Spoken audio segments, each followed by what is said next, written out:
보라, 사독과 그와 함께한 모든 레위 사람도 하나님의 언약궤를 메어다가 하나님의 궤를 내려놓고 아비아달도 올라와서 모든 백성이 성에서 나오기를 기다리도다. 왕이 사독에게 이르되, 보라, 하나님의 궤를 성읍으로 도로 메어 가라. 만일 내가 여호와 앞에서 은혜를 입으면 도로 나를 인도하사 내게 그 궤와 그 계신대를 보이시리라. 그러나 그가 이와 같이 말씀하시기를, 내가 너를 기뻐하지 아니한다 하시면 종이 여기 있사오니 선히 여기시는 대로 내게 행하시옵소서 하리라. 내가 선견자가 아니냐? 너는 너희의 두 아들, 곧 내 아들 아히마아스와 아비아달의 아들 요나단을 데리고 평안히 성읍으로 돌아가라. 너희에게서 내게 알리는 소식이 올 때까지 내가 광야 나루토에서 기다리리라. 사독과 아비아달이 하나님의 궤를 예루살렘으로 도로 메어다 놓고 거기 머물러 있으니라. 다윗이 감람 산길로 올라갈 때 그의 머리를 그가 가리고 맨발로 울며 가고 그와 함께 가는 모든 백성들도 각각 자기의 머리를 가리고 울며 올라가니라. 어떤 사람이 다윗에게 알리되, 압살롬과 함께 모반한 자들 가운데 아히도벨이 있나이다. 여호와여, 원하옵건대 아히도벨의 모략을 어리석게 하옵소서. 다윗이 하나님을 경배하는 마루턱에 이를 때 아렉 사람 후세가 옷을 찢고 흙을 머리에 덮어쓰고 다윗을 맞으러 온지라. 다윗이 그에게 이르되, 내가 만일 나와 함께 나아가면 내게 누를 끼치리라. 그러나 내가 만일 성읍으로 돌아가서 압살롬에게 말하기를, 왕이여, 내가 왕의 종이니이다. 전에는 내가 왕의 아버지의 종이었더니 이제는 내가 왕의 종이니이다 하면 내가 나를 위하여 아히도벨의 모략을 패하게 하리라. 사독과 아비아달 두 제사장이 너와 함께 거기 있지 아니하냐? 내가 왕의 궁중에서 무엇을 듣든지 사독과 아비아달 두 제사장에게 알리라. 그들의 두 아들, 곧 사독의 아히마아스와 아비아달의 요나단이 그들과 함께 거기 있나니 너희가 듣는 모든 것을 그들 편에 내게 소식을 알릴지니라 하는지라. 다윗의 친구 후세가 곧 성읍으로 들어가고 압살롬도 예루살렘으로 들어갔더라. 할렐루야. 하나님의 은혜가 우리 모두에게 함께 하시기를 간절히 축복합니다. 오늘 사무엘하 15장 24절에서 37절의 말씀을 통해서 하나님의 말씀을 함께 나누기를 원합니다. 아들 압살롬을 피해서 도망가는 다윗의 모습이 본문에 나옵니다. 참으로 처량한 모습이고요. 다윗은 급하게 피난길을 떠납니다. 맨발로 울면서 얼굴을 차마 들지 못하는데요. 다윗은 모든 것을 잃었지만 그럼에도 하나님을 잃지 않습니다.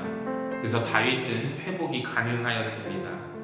다윗이 가는 피난길에 제사장들이 언약궤를 메고 나와 함께 가려고 기다립니다.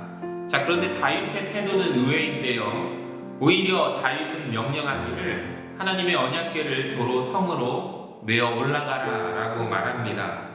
그리고 사독과 아비아달 두 제사장을 그냥 성에 머무르게 하는 것입니다. 하나님의 임재의 상징이고 또 승리의 상징물과 같은 언약궤를 돌려보내는 다윗의 태도가 의외입니다. 그는 왕으로 추대되었을 때 제일 먼저 한 일이 바로 하나님의 언약궤를 모셔오는 일을 했습니다. 언약궤를 모셔옴으로 그는 예루살렘 성을 거룩한 성읍으로 만들었는데요. 여러분, 피난길에 하나님의 언약궤를 모시고 간다는 것 얼마나 귀하고 다행스러운 일입니까? 그런데 다윗은 그것을 도로 제사장들에게 성으로 올려보내는 이유는 무엇일까요? 자기의 죄로 인하여 떠나는 피난길에 하나님 임재의 상징인 언약궤가 초라하게 함께 가기를 원하지 않은 것입니다. 자, 그러면서 다윗이 그때 두 가지 고백을 하는데, 첫 번째는 하나님의 은혜에 대한 기대입니다.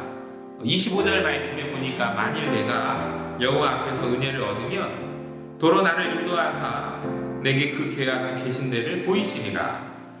내가 하나님의 은혜를 얻게 되어서 이 예루살렘으로 돌아와서 하나님의 언약궤를 내가 볼 수 있을 것으로 다윗은 기대했다라는 거죠. 자, 그리고 두 번째 그의 자세는 무엇이냐면 하나님이 그럼에도 나를 버리신다면 그것마저도 하나님의 선하신 일임을 내가 인정하겠다라는 다윗의 자세가 나옵니다. 사랑하는 여러분, 진정한 신앙은 위기의 때 드러나게 되는 것입니다. 하나님이 하시는 일이기에 나에게 손해가 와도 또 나에게 고난이 올지라도 선한 일임을 고백하고 믿고 하나님을 인정하고 높이는 것입니다. 바로 다윗의 그 태도가 하나님께서 다윗을 귀하게 사용하시는 것입니다. 또 하나 중요한 하나님의 신뢰와 기도의 힘을 보여주는 말씀이 나옵니다. 이 다윗이 피난하는 길에 다윗의 모사였던 아히도벨이 이제는 다윗의 편에 서지 않고 아들 압살롬의 편에 서게 되는 것을 다윗이 알게 됩니다.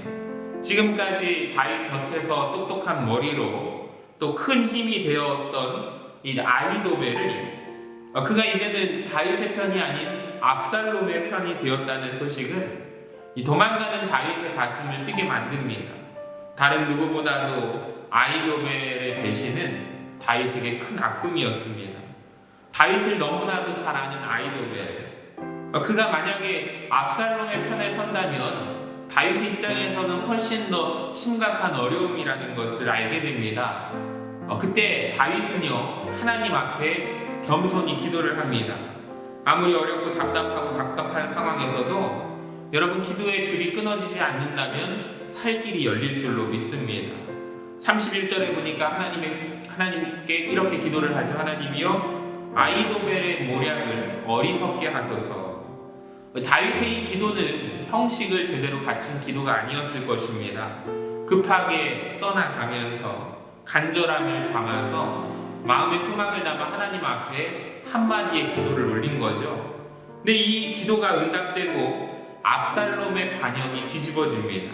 하나님의 즉각적인 응답이 오는데요, 기도를 끝내자마자 하나님께서는 후세라는 사람을 보내십니다. 17장에 가면은 압살롬은 아히도벨의 계획대로 다윗을 쫓으려고 합니다. 그런데 후세의 말로 인해서 아히도벨의 모략은 시행되지 못합니다. 압살롬이 아히도벨보다 후세의 모략을 더 낮게 여김으로 아히도벨의 뛰어난 머리에서 나온 계획이 실패로 돌아가기 때문입니다. 아히도벨은 다윗의 기도 때문에 무너지게 됩니다.